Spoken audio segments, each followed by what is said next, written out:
On a coast-to-coast march aimed at calling attention to the proliferation of nuclear weapons and disarmament. Tomorrow, the marchers will move into Cleveland, and Channel 3's Paul Orlousky is in the newsroom with the latest on this story. Well, Doreen, it was somewhat shades of the 60s, and as I thought about this tonight here in the newsroom, the reason I'm here in the newsroom is because of the rain. We couldn't electronically get our signal back here. I think it's almost maybe shades of Woodstock and all the mud and things like that were out there. This is going to kind of sound cliche.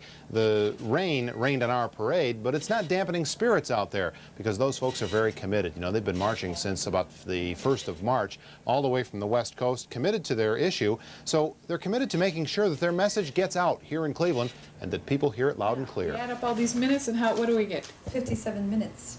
Oh. So that's perfect. A peace march these days marches on organization.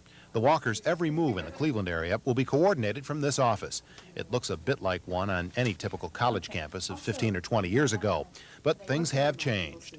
There's a great deal of emphasis on media. There's a great deal of emphasis on education.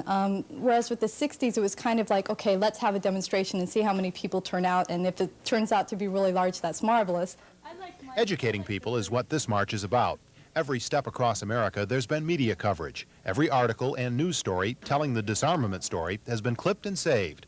Arriving in western Ohio last weekend, the marchers moved on to Huron on Tuesday, Vermilion on Wednesday, and Avon Lake tonight.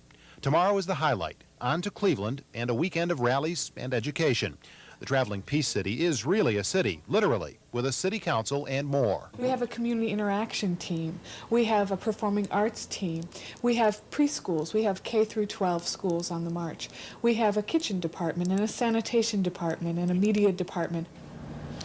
You know, that word media has come up a lot in all of this. There's even a media bus out there. It travels along in a caravan with 5 trailers that make up a kitchen unit, 3 trailers just to haul the portable toilets, a doctor's office, and as she mentioned, a traveling school. Getting that attention is very important.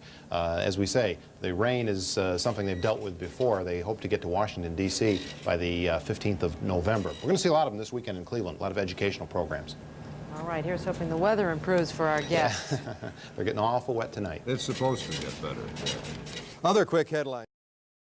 They plan to be in Cleveland shortly after 3 p.m. tomorrow, hopefully under dry skies. Their route will take them up Route 6 to West Boulevard, where 2 marching bands will escort them into Edgewater Park. And at Edgewater, a huge ceremony is planned with guest speakers.